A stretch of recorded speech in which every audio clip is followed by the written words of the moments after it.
left off this list. I wonder if it's one of those, well, I did that on purpose so people would talk about it, right? I wonder if it's that. But we'll run you through that list. Apparently, this is the best Browns draft picks in the history of the franchise. So there are going to be some names you know, some names you've forgotten, some names maybe you've never heard, because again, we're talking about the history of the franchise there. We'll take a look at that list. We'll do that coming up at 8 o'clock. I'll also have a couple in my back pocket of maybe some of the worst Browns draft picks that have ever happened. Maybe we'll take a look at some, draft flops and some people who have over-delivered on their draft position. Looking at you, Mahomes. And we'll do that coming up at 8 o'clock as, like I said, the NFL draft getting underway this evening. Now, I've been telling you about the guards all season. They get absolutely shellacked last night. 8-0 they lose to the Red Sox, falling to 17-7 on the year. They do have another one with the Red Sox today. That at 1:10 in Cleveland. Also, it's Cavs Game 3 day. They're on the road at the Magic. Cavs are up 2-0 in that series. They'll play Game 3 today. So, take a look at that. What a sport. If you're a sports fan, what a day. What an absolute killer day. You got the guards on in the middle of the day. Then you get Cavs, and you have the NFL draft going on all in the same day. It's like, dude, just park your ass on that couch, turn on the television, have a good day. Plenty of sports online for you. I have a crazy piece of audio that I cannot wait to play you at 7 o'clock. A woman lost her mind, and I mean lost her mind, at a terminal in an airport, and then this ended up happening.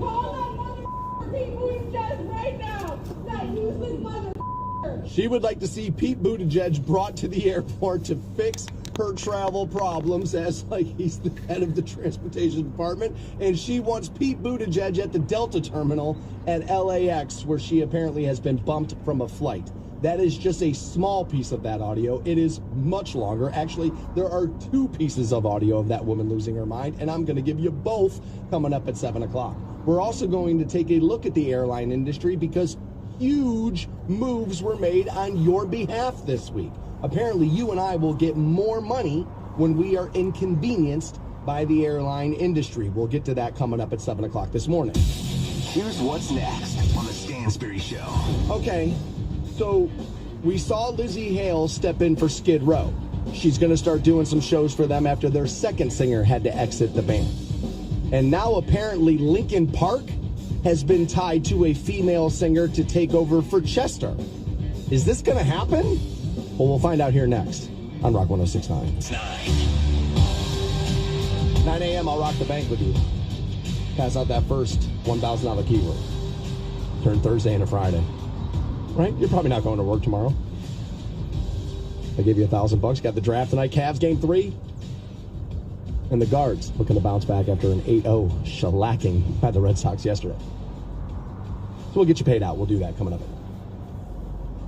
All right. So I remember it was about a month ago, if not just a little bit longer, we told you that, let me see here, Lizzie Hale was going to take over and sing vocals for Skid Row for a few shows. Their replacement singer ended up coming off the road over some mental health issues.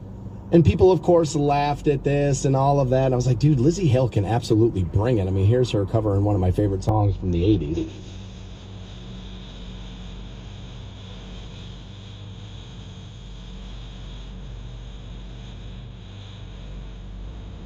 Now, do I like that as much as I did when David Coverdale did it? No, but welcome to covers. Most time, I don't prefer the cover. Like when people try to tell me they like Johnny Cash's version of Hurt better than 9 Inch Nails, it's like, stop lying. No, you don't. No, you don't. He's an old man. It's kind of like when Betty White would say the F word. It's like, oh, that's not supposed to be happening, so I kind of like it, right? Like that's kind of what's happening there. But 9 Inch Nails' version of Hurt is way better, right? But I was all about Lizzie Hale taking over in Skid Row. I kind of like that idea. We got to stop and get gas. I see Sebastian Bach still out there kind of talking about, well, if we can get past the legal stuff, maybe we'll do it. It's like, I think if they get Lizzie Hale and they get some attention on that, I'm not sure they're going to want to that. Anywho, it was about maybe 2 weeks ago? I think it was the Orgy frontman. Remember them with Blue Monday, a cover? He apparently came out and said that he's hearing rumors that Linkin Park is looking for a female singer to kind of step into the Chester role, which would not surprise me. I'm gonna put this there. I am a little shocked at this point we have not seen that band come back together to do a couple of things. I am less surprised there hasn't been an album. And I'm not even sure I'm expecting a tour. But a couple of pop-up at a festival or two, and here, and like surprise guest and that kind of thing, I've been a little shocked by that. But apparently the Orgy frontman, Jay Gordon is his name, was telling people, oh, I'm hearing rumors that Linkin Park is looking for a female singer. So of course, everybody's running around the internet trying to figure out who that could be. So dirty.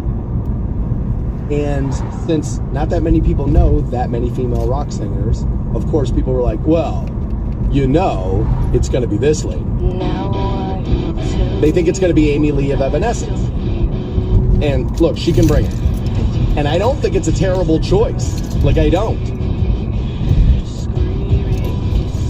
And I think it would do big numbers. Again, I don't think you do an album with her. I would maybe even stop short of a tour with Amy Lee. But if you're going to Coachella, that just happened, so they're front of mind, right? If you're doing one of those festival shows, Sonic Temple, something like that, and you tell me they're going to play Saturday night and Amy Lee stepping in, and then whatchamacallit can do the other verse and Bring Me to Life, that, was it Paul Thomas was the name of that guy? Paul Anderson? I don't know, I think I'm mixing up names. But he was from 12 Stones, that dude. They were a Christian band, and that's why the record labels and everybody else is like, get him out of this. We don't need him in this. It's all about Amy. Get him out of this. We don't need Scott Stapp Part 2. We don't need that, right? And so that's, but you could get the other guy in Linkin Park, I forget his name now, Mike Shinoda. You could get him to do that part of Bring Me to Life. She could do My Immortal, Going Under, the other 4 songs people like from Evanescence. I'm not trying to dismiss them, but let's be honest, it is about 5 songs, and that's about it. And that's most bands. You know what I mean? Like, that is most bands. I'd be all about Amy Lee stepping in for Chester Bennington. Again, if you're looking to recreate Linkin Park, do another 10 albums, and go on the road continuously, I'm not sure that's the right thing to be doing. But apparently, Amy Lee is throwing cold water on all of this. She did an interview with iHeartRadio, as a matter of fact, and said she was thankful that people held her in high enough regard to be considered for the spot, but it's just not the case. Quote, that's an incredible compliment. I have not heard that.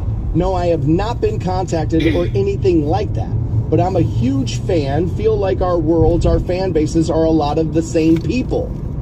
That to me kind of feels like she would like to keep the door open in case some of these rumors that her name was going to be floated were legitimate. She sounds like she would like to keep the door open. To put it. She also went on to say that she had spoken with Bennington once in a studio, but that was the extent of her interaction with Linkin Park.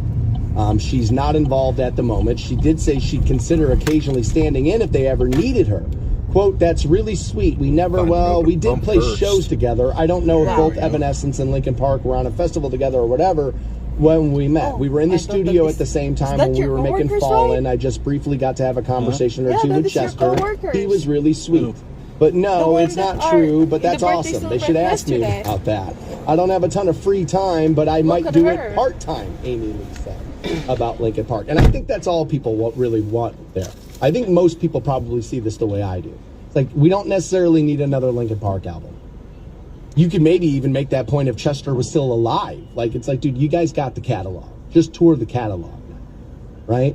And so I don't think people necessarily want that. Do I think people would go bananas if they saw that at a festival? Yeah.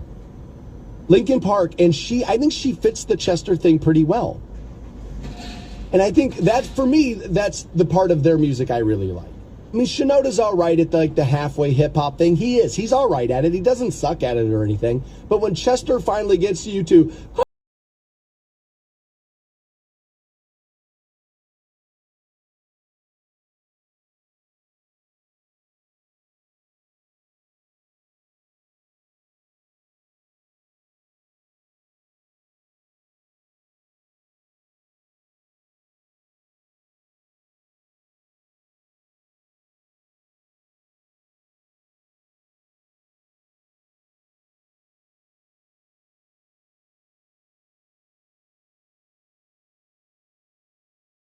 Well, I gotta tell you, I didn't think Chester was all that great live. There are a few videos out there, the one with the candlelight and all of that, when he's kind of softly doing it. Yes, he kind of pulled that off. I saw them at the Summer Sanitarium show. with Metallica. Deftones, who got swallowed by that stage. I love the Deftones, but they had zero business being on that stage. They got absolutely swallowed by it. And Linkin Park didn't necessarily hold their own either. They were all right, but Chester was a little spotty in that. He was. Honestly, that show was kind of like, this isn't really coming off until Fred Durst came out. And then he put that entire show on his back, and Limp Bizkit and I mean, killed. They were great. I mean, they killed. And then Metallica came out, and they're Metallica, so they were amazing. And they kind of saved the night. But Linkin Park was a little underwhelming that night. And I've seen them more than once. I saw them at Blossom a couple of times. They're okay, but Chester wasn't like he was going to blow you away with the live vocal. Like, that's not what they were. They're studio gangsters, dude. That's what they are. And that's okay. A lot of that music is going to be studio. I mean, dude, the guitar player's wearing headphones so we can hear what's happening, for crying out loud. Like, you can hear where all the cues are. Like, I mean, come on. They are studio gangsters. And that's fine. Ozzy was a studio gangster. He really was. Ozzy never written a thing in his life. He's got zero music ability in him whatsoever. I mean, none. Absolutely none. But he sounds amazing. So get him out there and let him sing it. Bob Daisley wrote the record you love. Bob Daisley and Randy Rhoads wrote the record you love. Ozzy, dude, he showed up on the final day and was like, all right, I guess I'll sing this. I mean, literally did nothing. So, like, studio gangsters have been part of this industry forever, and it's okay. Just give me the songs. I don't care about this. I used to care about all that stuff when I was little. Now just give me the songs. And Linkin Park gave you the songs. Oh. There's no denying that, and I think Amy Lee would be a great choice. Again, don't tour forever, no albums. But you show up and you do Sonic Temple, and they play Saturday night, I'm all in on that. Welcome back to the program. 8 a.m. this morning, we'll take a look at what the Akron Beacon Journal is telling us are the best Browns draft picks all time as the draft gets underway tonight. Actually got invited to a draft party at the hall. That's cool. Sweetheart, no. Got a call last night. Everybody was like, yo, man, I met this guy. He's apparently a big fan. Got a couple extra tickets, and I'm going too. He's like, want me to leave these at roll call for you? I was like, yeah. So I don't know what the hell it is, but apparently I'm going. I look forward to that. We have been talking about Linkin Park a little bit, which is why I gave you Crawling there. And it's apparently, there were rumors going around that Amy Lee of Evanescence was going to step in and take over the Chester role. Now, she says, we have not talked about that my name has not been knocked around with that, or at least officially it hasn't. But she did leave the door open. She said, no, it's not true, but that's awesome. They should ask me about that. I don't have a ton of free time, but I might do it part-time. And I think she's a good fit. I do. I think name recognition is going to be a little bit about this, or it's going to be a factor in it. Like James had said, give me the lady from In This Moment or Ava Under Fire. They've got more of the growl while still having the higher range. The problem is that if you have to call them the lady from, they're not big enough. That's part of it. What you don't want to do is not have Linkin Park on a stage since Chester died and then come back and have it like not really come off. It's one of those things. You have to make it big. You do. That's why people got mad about Zakk Wylde taking over for Dime. People seem to care less about the Vinny situation with Charlie Benante. But like, it's because Dime kind of had a character, right? Gee, I wonder where he learned that. Could have been his idol Ace Frehley. Could have maybe been his idol Ace Frehley. Yeah, it kind of sounds like that. But Dime had a character, and so he became beloved. Right? Vinny was Dime's brother. Like that's kind of how that one goes. So you needed Zakk. You did. People hate it, but it's like you kind of needed that guy. You need somebody who kind of has that name and still fits the bill. Amy Lee, to me, is it. In This Moment's fine. They're fine. And they're pretty big, but but they're a band. They're faceless. You know what I mean? And I'm not sure for anybody that has never heard this woman. I have some of it right here. They're not necessarily my favorite, but this is In This Moment. This is one of their big songs called Whore, which I don't believe she plays anymore, right? Is that the one she said she's not?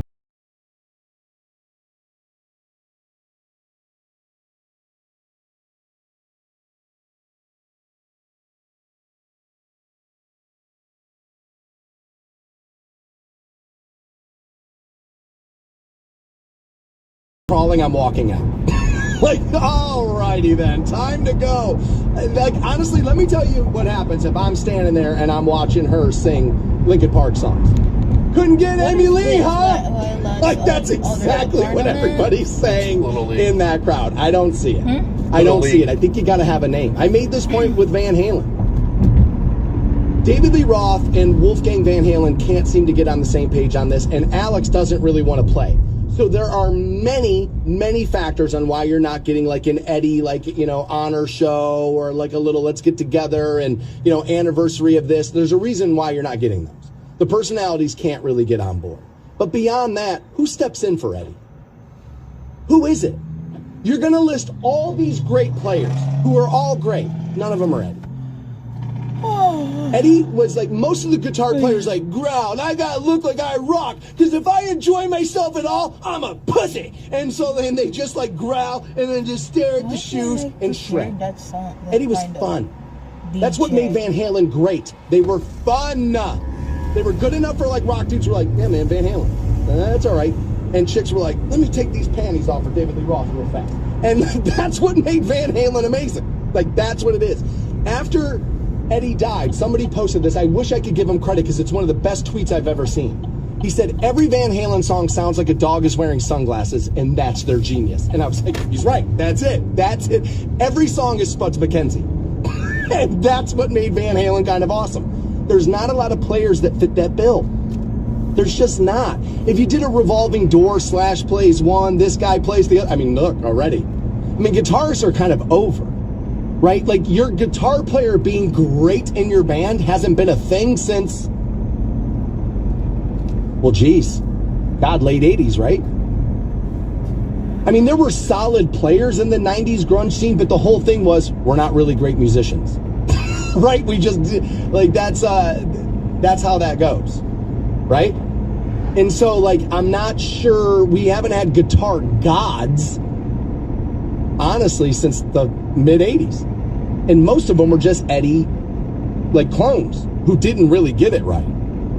I've said Warren DeMartini's a good choice from the era, from the scene, and he probably copied Eddie's rhythm as well as anybody. But right now, 90% of you just went, who the hell is Warren DeMartini? He was in Rat. And Rat's better than their name is. Those first two Rat albums are stacked with hits. As a matter of fact, if you've never heard Invasion of Your Privacy cover to cover, listen to that later today. What You Give Is What You Get. There's a little recommendation for me. What You Give Is What You Get is a great Rat song. They do, oh my God, that album, Invasion of Your Privacy is amazing. I mean, amazing. Production value, songwriting, hooks, all of it. It's all on that record. It is so good. I already have a But nobody gives a damn about Warren DeMartini. Nobody gives a damn about Rat today. I mean, like, that's just, so it's not, he'd be a good choice, but not really. And I feel the same way about Maria from, you know, from In This Moment. And again, I had to, they're okay. They're okay. Like, I'm not out to Lizzie Hale, and one of my favorite singers of all time is Ann Wilson in Heart. Bit.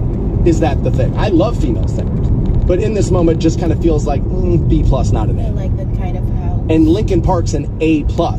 And whether or not you like Evanescence music, that's a separate argument. Is Amy Lee an A+ as far as name recognition goes? And can she absolutely sing this? And let's get beers. This Linkin Park set is going to suck. 6ix9ine. Welcome back to the program. Well, I'll rock the bank with you at 9 a.m. Get you a $1,000 keyword. We may dig up this Amy Lee Linkin Park conversation again on tomorrow's program. I forgot we still have another show to do this week because you guys got some interesting suggestions.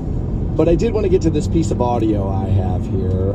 This went a little viral yesterday. Some of you may have already seen this. And traveling can be, well, it can just really be annoying, right? Airline travel, if you are inconvenienced, it can kind of make you crazy. You normally most people don't fly very often. And so you can kind of forget the systems and where's my boarding pass? Oh, it's all digital now. Oh, okay, where do I go? How soon do we get to security? And a lot can be going on. And if you miss your flight, I've missed a flight. It sucks, right? And then, you know, maybe you got to get on standby, or maybe they just tell you, well, we can't get you out today. That's what happened to me. They were like, we can't get you out today. One of the times. And they said, we can get you out tomorrow. You know, you'll be fine tomorrow. And so I had to, you know, we got a hotel room and did that whole thing, and we were, you know, waylaid, if you want to call it that, and kind of inconvenienced. And it can happen.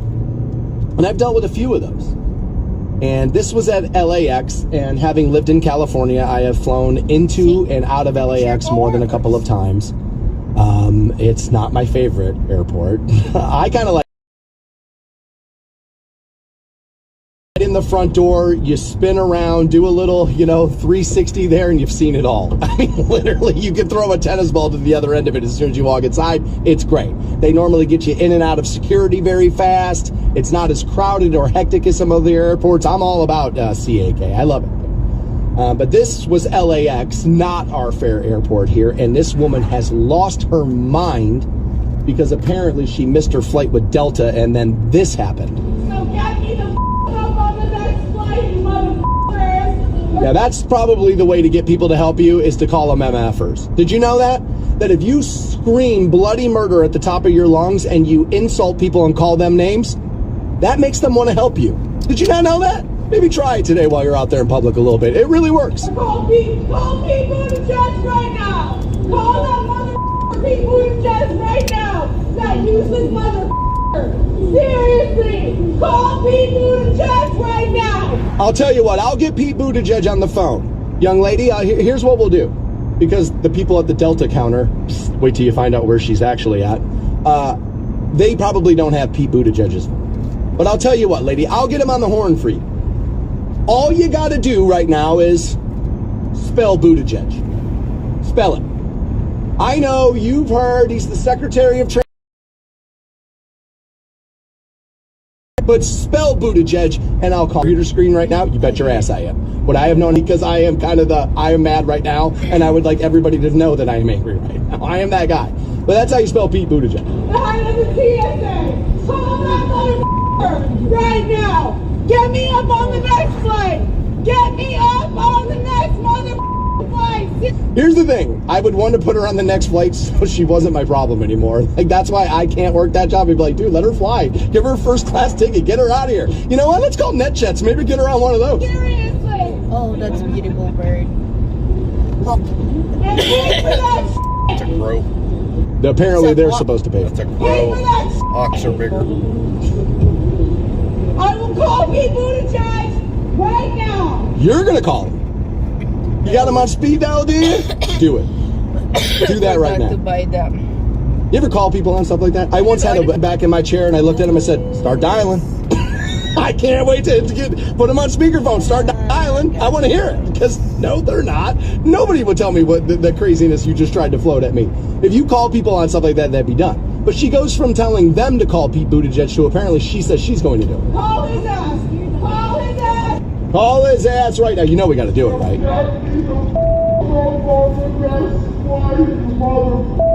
It sounds better. Call Pete Buttigieg right now! Call that Pete Buttigieg right now! That useless mother... I mean, I agree with her. I mean, I don't think he's doing necessarily a bang-up job, but, like, I don't know if it's his fault you missed your flight. Seriously! Call Pete Buttigieg right now! Spell it. Out of the TSA! Call that motherfucker! How much you would have bet if I turned to her and say, she just did it. But I bet if I turned to her and say, spell TSA, she stumbles for a minute like, wait, what? Do I know how to do it? Right now! Get me up on the next flight! Get me up on the next motherfucking flight! Seriously! Seriously! I like how they're laughing at her. And pay for that shit! Pay for that shit!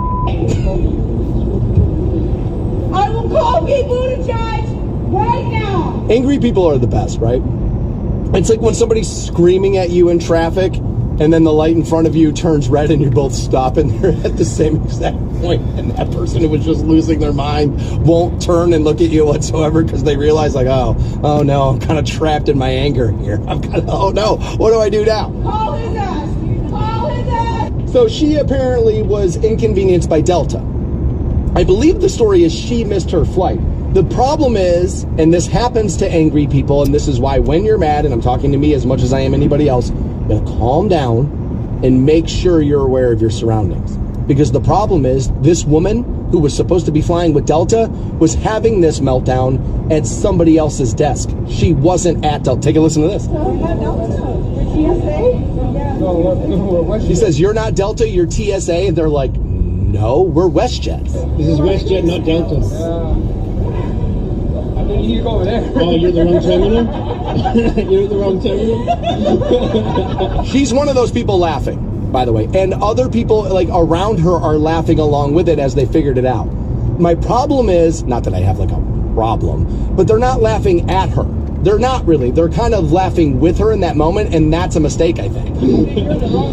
Oh, my God. Dude, you're taking me. She tells that. Now, that is kind of funny. Like, she did kind of save it You there. want to take your stuff? Come on. She did kind of save it. She turns to the guy who had been filming her and said, you're taking me, right? Well, that's kind of funny. She did kind of save it at the moment. I was surprised how many people behind the desk who were being screamed at are laughing at the end of this. I can't tell if that's they deal with this kind of stuff so often it just kind of washes off of you, like reading hate mail for me or, you know, whatever it is for your job. I mean, there's a lot of that where it's like, haha, you think you're in my head, but it's just funny, right? And like that kind of stuff. Is it just one of those? I think it could be one of those. But I was surprised that people were laughing along with her that much. Again, listen to, she is beside herself. Call people in the jets right now. Spell it. Call that mother people in the I'll tell you what, I'd be shocked to find out she could spell Pete. 9 a.m. this morning, I'm going to rock the bank with you, give you $1,000. Also, we're going to take a look at something Andrew Tate had said the other day. I think this is in response to Elon's, we're going to crack down on engagement farming. I think Andrew was kind of testing the waters there. But I posted this and people are like, it's big and you fell for it. No, Jacob.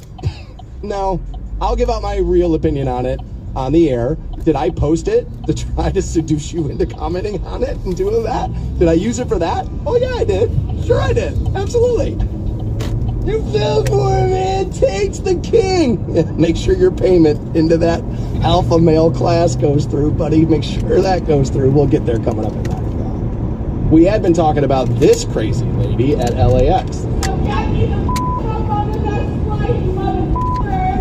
Call people in the jets right now. Call that mother people in the jets right now. That useless mother.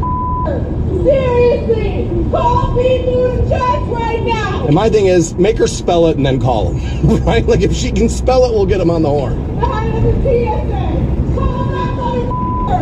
I'm a little impressed she knew that. Right now, get me up on the next flight. No. Get me up on the next mother flight. Seriously. Like people are standing behind her kind of laughing. And pay for that shit. Pay for it. Pay for that shit. Use other words. I will call people to judge right now. Well, if you're going to call him, what the hell am I calling him for? Call his ass. Call his ass. Now, look, being inconvenienced at the airport is a problem. I think the story is she missed her flight. I don't know how that's Delta's fault. I mean, get to the airport a little earlier, handle that. Now, we can admit that the airline industry has had its problems over the years. You know, this is one of those things people talk about way back in the day, how glamorous flying was. I didn't fly until a little later in my life. I might have been 19 the first time I flew. So a little later than some others, right? My parents were pack up the car and we're going to road trip for the vacation. We took a vacation every summer. I'm not complaining. That was great, right? But we drove to Florida. We didn't fly. And so, like, you know, flying wasn't part of my life. My parents didn't have necessarily money like that back then. But people talk about how, you know, how people would dress on a flight and, you know, men would wear suits and women would wear a dress. It's like, well, were the seats more spacious? Because, like, that feels like an uncomfortable way to... We can put clothes on to do it. I think jeans are fine or whatever. And but there's been plenty of conversations on that. You know, you used to be able to smoke on a flight. We used to be a proper country. And, like, all that stuff people say that's crazy. You know, I'm not sure I would want people smoking on a flight. I think that could get a little obnoxious and going to be unenjoyable for a lot of people. Most people who probably don't smoke, right? That's you know, that wouldn't be the, you know, a great thing. So I don't know. I feel like airline travel used to be amazing. It's one of those things they tell people because none of us did it, and so like we don't know that they're wrong about it. Like I'm suspicious it wasn't as great as we are told that it is. But apparently traveling by plane is going to get a little easier for you. Apparently there are some new rules put out by the Department of Transportation, and they're going to force airlines now to give you automatic cash refunds to passengers who encounter a cancellation, which I kind of like that. Like, I didn't decide to cancel the flight. If I'm late to the flight, I can't make it. If I didn't give myself enough time, okay, I'm on the hook there. But if flights get canceled due to anything outside of my control, then you should refund me my money. Absolutely, you should. So apparently you're going to get an automatic cash refund to passengers who encounter a cancellation. Now, they're not going to hand you. If you experience, the definition of significant has not been defined fully yet.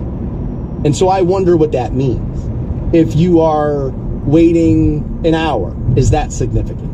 If we bump your flight, I feel like 8 hours is significant. I don't know what they're going to say or what the hour will be. But an 8-hour workday, and I'm working 13. Okay. But like an 8-hour workday, that feels like that would be significant to me.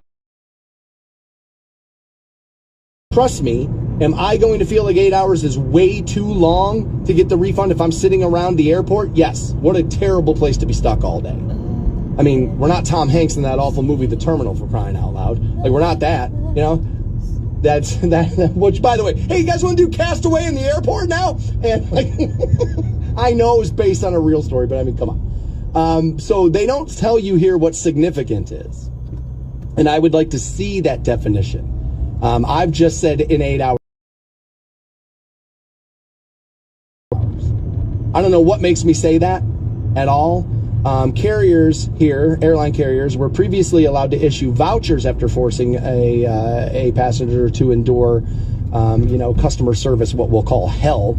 But now they must automatically issue refunds without passengers having to explicitly request them or jump through more hoops to do so. And do so within 7 days if a credit card was used to book the ticket. You mean, what do you mean if? If? Can you even book an airline ticket without a credit card now? Most everything's done online, and you're not doing that by, I guess you could just direct pay from your bank account. I guess you could do that. Or I guess debit card, right? I guess maybe I'm lumping credit and debit cards into the same thing, and they're not the same thing. They are backed by credit card companies these days. Okay, that's a little bit my mistake there. I'd rather just have the automatic refund there at that point, especially if you cancel my flight, because like I said, that had nothing to do with me. That's you at that point. People like that cause accidents. I've had flights get canceled. That has happened, and it's like, well, welcome to travel, right? Like, that's part of that. I've never really had a nightmare like airline story. I've had bumpy flights. I had a flight where I thought I was going to die. Like, I literally did, and I said, this is it. We're going down. And the other guy, there was a guy sitting near me, and he said, a half hour ago I thought you were crazy. He's like, but you're winning me over on your side now. I'm pretty sure we're going to die.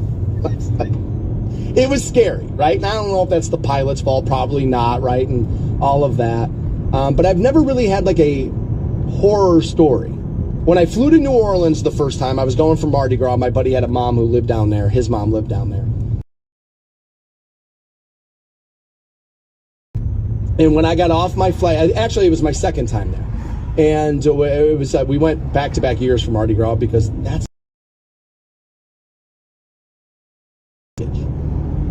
and I thought for sure, that's it. I'm never seeing that bag again. I have my carry-on. I got like maybe 2 things to wear, and I'm stuck in New Orleans for a week and a half with no clothes. They asked me for the address, and sure enough, late that night, it was like around 11:45, close to midnight, there was a knock on the door at the address we were staying, and there was somebody from the airline who had my bags, and they said, hey, we found these. We just wanted to make sure we got them out to you. Now, that was 1999. I think that's when that was. Might have been the year 2000. Is when I did that. Can't wait for someone to fucking turn. I don't know if customer services fall in that, but a lot of industries. But I was actually really impressed by it. Luck at all. So when I got a little bit of good luck from the airline, I was like, oh man, I guess I'm not winning any lottery anytime soon. With it being draft day, your writer at the beach put together what he believes is the best list of Browns draft picks all time for the franchise. We'll take a look at that. We'll do that next hour on whenever he's watching. Also at 9, I'll rock the bank with you and give you that $1,000. She wanted them to get Pete Buttigieg on the phone, and she was just going crazy. And then through that conversation, I figured this would be a good time to remind everybody that just this week, the Department of Transportation apparently now is going to enforce rules that if you have a flight cancellation, that the airline has to just automatically give you a cash refund. Obviously, that means just refunding, your money back to the source of the payment. I mean, cash is one of those. That's a word we're going to have to stop using, right? At some point. Like, there are going to be people who are like, what's cash? What is that? I mean, is it just going to go back? It's my palm, right? You mean my palm? You mean that? Won't that just be fun?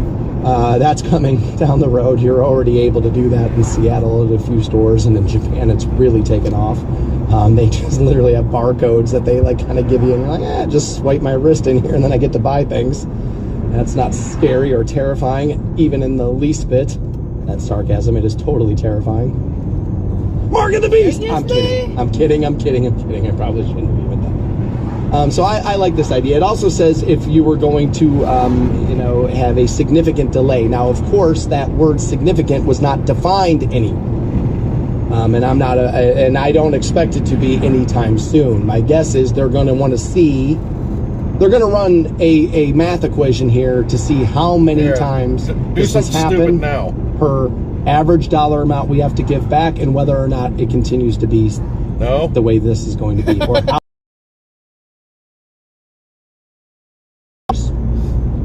and so you could fly again, but this is getting your money back. So if you decide, you know what, I'm kind of done with the whole experience, then I'm fine with that, and I've just got my money back. And I don't necessarily hate that for you, the consumer. I did look this up, and this is just a quick search, so I don't know how accurate this will be, but I wanted to tell you. The picks in rounds 5 and the 2 and 6 are from other teams. Number 5. One from Baltimore, the other from Tennessee. So the Browns do not pick tonight. They pick at 54 in the second round of the draft. And I saw this article the other day, yesterday, I believe is what it was, by Steve Dorshuk. And I like Steve. I enjoy reading him. I find him at the Canton Repository quite a bit, and some other outlets. I see him mostly on his X platform. And I enjoy Steve. I think he's a sharp guy. He's not necessarily a hot take dude, which I kind of like. I feel like I just get some info out of him, which I want, and I'm all about it. But he has put together here a list of the best Browns draft picks of all time. Now he says, look, this was my assignment.